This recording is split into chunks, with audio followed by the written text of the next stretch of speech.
Viewers welcome to our channel. ఈ రోజు మనతో పాటు ఉన్నారు సీనియర్ జర్నలిస్ట్ తెలకపల్లి రవి గారు. నమస్తే సార్. నమస్తే. ఎలా ఉన్నారండి సార్? నిన్న జరిగినటువంటి శాసనసభలో ఏకగ్రీవంగా ఎన్నికయ్యారు తమ్మినేని గారు. మరి ప్రతిపక్ష నాయకుడు చంద్రబాబు నాయుడు గారు స్పందించిన తీరు ప్రకారం చూస్తే గనక ఆయన ఇంకా ఓటమిని జీర్ణించుకున్నట్లుగా అనిపించడం లేదు. అంటే తమ్మినేని సీతారాం స్పీకర్గా ఏకగ్రీవంగా ఎన్నికారు. వాస్తవంగా ఆయన చంద్రబాబు మంత్రివర్గంలో మంత్రిగా పనిచేశారు. చాలా దీర్ఘకాలంగా తెలుగుదేశం అంటే రామారావు పార్టీ పెట్టినప్పటి నుంచి కూడా ఉన్న వాళ్ళలో ఒకరు. తర్వాత రాజకీయ మార్పుల్లో ఇప్పుడు వైసీపీ తరఫున ఆయన గెలిచినా కానీ, అందుకని చంద్రబాబు నాయుడు ఆయన స్వాగతించేసి వేదిక మీద కూర్చోబెట్టి ఉంటే పోడియం దగ్గర తీసుకెళ్తే చాలా బాగుండేది. అలా చేయలేదు. ఇంకా జీర్ణించుకోలేదంటే నిజంగా జీర్ణించుకోలేదేమో అని అనిపిస్తుంది. ఎందుకంటే ఆయన ఫిర్యాదు ఏంటి, నన్ను ఈ ఎంపికలో మమ్మల్ని సంప్రదించలేదు, మీరు సాంప్రదాయాలు పాటించలేదు అనేది చంద్రబాబు చాలా చేస్తున్న ప్రసంగం. సభ జరుగుతున్న కొద్దీ దానికి చాలా అవకాశాలు వస్తాయి. ఇప్పుడు స్పీకర్ విషయంలో ప్రతిపక్షాన్ని సంప్రదించడం మంచి సాంప్రదాయమే, కానీ సంప్రదించి తీరాలని అదేం రూల్ ఏం లేదు. రూలు లేదు, కన్వెన్షను లేదు. 150 మంది ఇటువైపు ఉన్నప్పుడు 20 మందే కదా అటున్నారు. అటువంటి అప్పుడు కలుపుకుపోతే చాలా మంచిది. అది వాళ్ళ ఇష్టం. అప్పుడు సత్సంబంధాలు ఎలా ఉన్నాయి, అది మళ్ళీ ఈ ఊరికి ఆ ఊరు ఎంత దూరమో ఆ ఊరికి ఈ ఊరు అంతే దూరం అని మీరు జగన్మోహన్ రెడ్డి పట్ల ఎలా ప్రవర్తించారో ఇవన్నిటి మీద ఆధారపడి ఉంటుంది. మీరు కోడెలను ఎంపిక చేసినప్పుడు మిమ్మల్ని అడిగామంటున్నారు. కోడెలను ఎంపిక చేయడం స్టార్టింగ్ పాయింట్. తర్వాత కోడెలు ఎలా చేశారు, ఆ హయాంలో మీ మధ్య హోరాహోరీగా ఎలా జరిగింది, అసలు వైఎస్ఆర్ పార్టీ సభనే బహిష్కరించి బయటకు వెళ్ళిపోయింది. అది సరికాదని విమర్శలు మనం అంతా చేసినా వాళ్ళైతే అంత ఉద్రిక్తత గతసారి ఉన్నప్పుడు మీరు ఎంతసేపటికి మేము కోడెలను ఎంపిక చేసినప్పుడు సంప్రదించాం, అక్కడే మీరు ఆగిపోతున్నారు. తర్వాత జరిగిందని మీరు దాని మీద మీ స్పందన లేదు.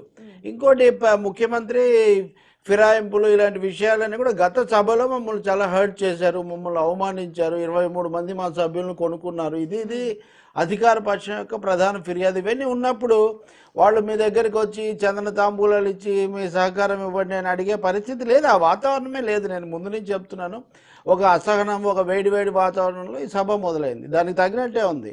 అయితే చంద్రబాబు నాయుడు కూడా స్పీకర్ను లాంఛనంగా ఆయన గతాన్ని చెప్తూనే ఆ చెప్పడంలో కూడా మళ్ళీ తన స్థానం చూసుకుంటున్నాడు. ఉదాహరణకు ఆఫ్రో ఏషియన్ గేమ్స్ ఇవన్నీ అన్నారు.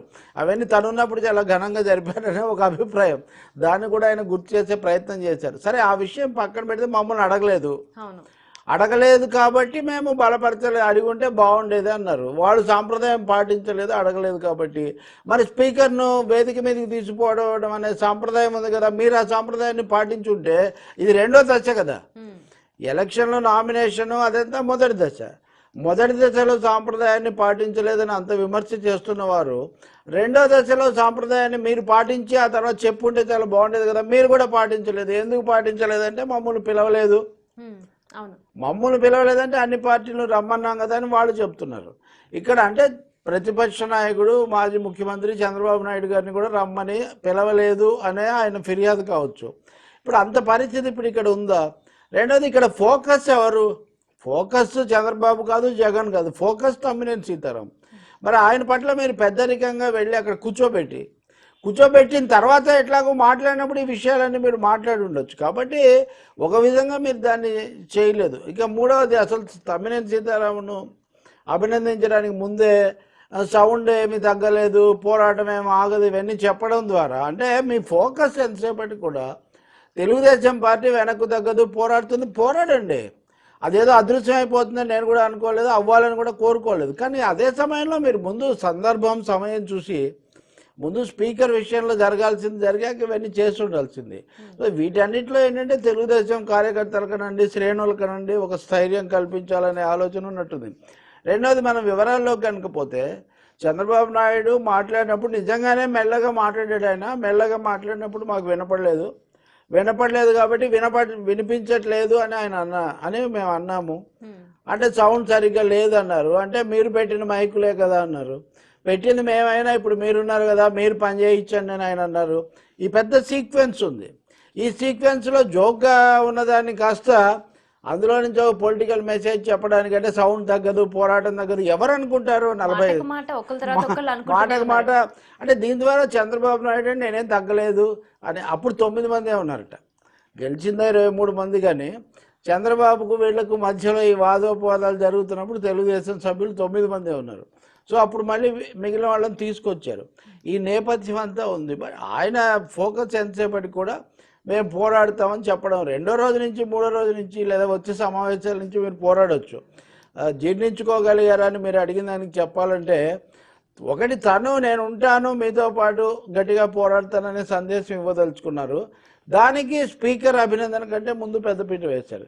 ఇక మూడవది, స్పీకర్ విషయంలో మిమ్మల్ని సంప్రదించలేదు కాబట్టి మీరు హర్ట్ అయ్యారు అనుకుంటే మీరు ఎవరిని పంపించకూడదు కదా. అచ్చెన్నాయుడిని ఎందుకు పంపించారు? అచ్చెన్నాయుడిని పంపించడం ద్వారా నేను అక్కర్లేదు, నాకంటే తక్కువ అని మీరే ఒక సంకేతం మీ పార్టీగా మీరు ఇచ్చినట్టుగా అక్కడ కనిపిస్తుంది. ఆ పని చేసి ఉండకూడదు కదా. Telugu Desam got every right not to associate with, మమ్మల్ని అడగలేదు కాబట్టి మేము దూరంగా ఉన్నామంటే అది వేరే విషయం. అడగలేదు అంటూనే మీరు సంతకం పెట్టారు, అడగలేదు అంటూనే మళ్ళీ అచ్చెన్నాయుడిని పంపించారు. అంటే ఒక విధంగా దీన్ని ఏ విధంగా చూడొచ్చు అంటే, అచ్చెన్నాయుడు మీకంటే కొంత మీ మంత్రివర్గంలో పనిచేస్తున్నారు, తమ్మినేని సీతారాం మీ మంత్రివర్గంలో పనిచేస్తున్నారు. జగన్మోహన్ రెడ్డి మీ సమకాలీకుడైన రాజశేఖర రెడ్డి గారి కుమారుడిగా, యువనాయకుడిగా, ముఖ్యమంత్రిగా ఉన్నారు. సో ఈ కాంబినేషన్లో తీసుకోవడం అనేది మీరు అంతగా జీర్ణించుకోలేదేమో అనే ఒక విమర్శ తప్పకుండా వస్తుంది. అయితే ఇక్కడ వైసీపీ వాళ్ళు ఏం చేశారంటే, తెలివిగానండి రాజకీయంగానండి ఈ అంశాలు పక్కన పెట్టి బీసీ కాబట్టి మీరు తీసుకుపోలేదు అనే ఒక ప్రధాన అంశాన్ని వాళ్ళు లేవనెత్తారు. దానికి పెద్ద బలమైన కారణం కూడా లేదు, మొదటి దశలో లేదు. కానీ ఎప్పుడైతే చెవిరెడ్డి భాస్కర్ రెడ్డి బంట్రోతు అనే పదం వాడారో, మీరు వెళ్లకుండా మీ బంట్రోతుని పంపించారనగానే బంట్రోత్ అనే పదం మీద ఆందోళన చేయడానికి ఒక అవకాశం దొరికింది. అని ఉండకూడదు, అందులో సందేహం లేదు. కానీ దాని మీద కేంద్రీకరణ వెళ్ళిపోయి అచ్చెన్నాయుడు ఆయన కూడా బీసీలు అన్నారు. నిజానికి తమ్మినేని సీతారామును అనుభవజ్ఞుడని ఎంపిక చేసి ఒకసారి అరసారి కాకుండా పదే బీసీ దాని మీద చర్చ అటు వెళ్ళిపోయి బీసీలను అవమానించారు, అచ్చెన్నాయుడిని అవమానించారని. అచ్చెన్నాయుడు కూడా సీనియర్ మంత్రే, సీనియర్ సభ్యుడే. మరి అటువంటిప్పుడు ఆయన కూడా అంత తీసేసి చెవిరెడ్డి భాస్కర్ రెడ్డి మాట్లాడి ఉండకూడదు. వీటన్నిటిని సర్దుబాటు చేయాల్సిన పెద్దరికము, ప్రతిపక్ష హోదా ఇవి చంద్రబాబు నాయుడుకు ఉన్నాయి కదా. కానీ ఆయన ఈ సభలో ప్రధానంగా మేమేదో తక్కువ మంది ఉన్నామని, లోబడి ఉంటామని అనుకోకండి, లేకపోతే మా గొంతు నొక్కేయగలం అనుకోకండి, మేము గట్టిగానే మాట్లాడతాం, గట్టిగానే పోటాడతాం అనే ఒక మెసేజ్ మొదటి సభలో, టేకింగ్ ఫస్ట్ అకేషన్ అంటారే, మొదటి సభలోనే మొదటి ఘట్టంలోనే చెప్పాలి అని చెప్పి ఆయన బలంగా అనుకున్నారు. కానీ గాట్ ఏ వీక్ పాయింట్. ఆ వీక్ పాయింట్ ఏంటి? జగన్మోహన్ రెడ్డి దాని మీద చెప్పే 23 మంది ఎమ్మెల్యేలు మీరు చేర్చుకొని మంత్రి పదవులు ఇచ్చారు, దీని మీద ఆయన ఫోకస్ పెట్టినప్పుడు దానికి సమాధానం లేదు చంద్రబాబు నాయుడు గారు. కాబట్టి ఆ విషయం దాటేసి రాజశేఖర రెడ్డి గారు కూడా పార్టీ ఫిరాయించారు. మీ తండ్రి గారు చేసిందని మీరు క్షమాపణలు చెప్తారా? ఒకటి, ప్రజాస్వామ్యంలో తండ్రి గారు ఎప్పుడో చేసి అప్పటికి జగన్మోహన్ రెడ్డికి 5-6 ఏళ్ళు ఉంటాయి, రాజశేఖర రెడ్డి. రెండోది, కాంగ్రెస్ అనేది రెడ్డి కాంగ్రెస్, ఇందిరా కాంగ్రెస్ రెండుగా విడిపోయినప్పుడు రాజశేఖర రెడ్డితో సహా 30 మంది రెడ్డి కాంగ్రెస్లో గెలిచి ఇందిరా కాంగ్రెస్లోకి వచ్చారు. ఇదొక ప్రక్రియ. రాజశేఖర రెడ్డి ఘన విజయమే సాధించారు. అప్పుడు చంద్రబాబు నాయుడు కాంగ్రెస్ లో ఉన్నారు వాస్తవంగా, అంటే తన పార్టీలోకి ఆయన వచ్చాడు. ఈ చరిత్ర అంతా చూస్తే ఈయన మంత్రి కావడానికి కూడా ఆయన కొంచెం సహాయం చేశారు. వీళ్ళిద్దరు మంచి మిత్రులు. సో ఇప్పుడు జగన్మోహన్ రెడ్డిని ఎదుర్కోవడం కోసం ఆ రోజు తనున్న పార్టీలోకి వచ్చిన తన మిత్రుడు రాజశేఖర రెడ్డి, ఆయన ఇప్పుడు లేరు, దాన్ని తీసుకొని రావడం అన్నది నిజానికి డిఫెన్స్. అది తను చేసిన పనిని సమర్థించుకోలేని ఒక పరిస్థితికి ఆ చర్చ ఎక్కడికో తీసుకుపోయినటువంటి పరిస్థితి తప్ప బలంగా జవాబు చెప్పారు అనడానికి ఏం ఆధారం లేదు. కాబట్టి మొత్తం మీద చూస్తే నేను గట్టిగా నిలబడతాను అనే ఒక సందేశం ఇవ్వడానికి అయితే ఆయన ప్రయత్నం ఆయన చేశారు. కానీ ఓవరాల్గా మనం లెక్కేసి చూస్తే మటుకు పెద్దరికంగా వెళ్ళలేదు స్పీకర్తో పాటు అనే మాటే చంద్రబాబు మిగుల్చుకున్నారు. అలాగే ఫిరాయింపులకు సంబంధించిన విమర్శ కూడా ఆయన మిగుల్చుకున్నారు తప్ప దానికి జవాబు చెప్పలేకపోయారు అన్నదే చూసే వాళ్ళందరికీ కలిగే అభిప్రాయం. దాన్నే రోజా అయినా ఇంకొకరైనా రకరకాలుగా మాట్లాడారు. అందులో కొంతమంది వైఎస్ఆర్ పార్టీ ఎమ్మెల్యేలు వాళ్ళకున్న ఆవేశం వల్ల కానీ, గతంలో నుంచి పేరుకుపోయిన ప్రతీకారేచ్ఛ వల్ల కానీ, లేదు కొంచెం ఇంకా సమన్వయం పెరగకపోవడం వల్ల కానీ తీవ్రంగా మాట్లాడిన మాట నిజమే. కానీ దానివల్ల ఓవరాల్గా తెలుగుదేశం చాలా బాగా ఉందని మనం ఏం చెప్పలేం. మొదటి రోజు ఇలా ఉండకూడదు. నిజానికి చంద్రబాబుకు పెద్దరికం ఎలాగో ఉంటుంది. ఆ పెద్దరికాన్ని గత సభలో ఆయన పెద్దరికంతోనే జగన్ను ప్రతిపక్ష నాయకుడిగా గుర్తించలేకపోయారు దాదాపుగా. ఇప్పుడు ముఖ్యమంత్రిగా కూడా గుర్తించి సానుకూలంగా పెద్దరికంగా గౌరవించకపోతే అది సభను సరైనటువంటి దారిలో తీసిపోయే అవకాశం లేదు. అందుకని పదే పదే మమ్మల్ని గౌరవించారా అంటే ఇక్కడ చర్చ స్పీకర్ను గౌరవించడం, సభను గౌరవించడం, ప్రజాస్వామ్యాన్ని గౌరవించడం తప్ప వ్యక్తిగతమైన కోణం కాదు.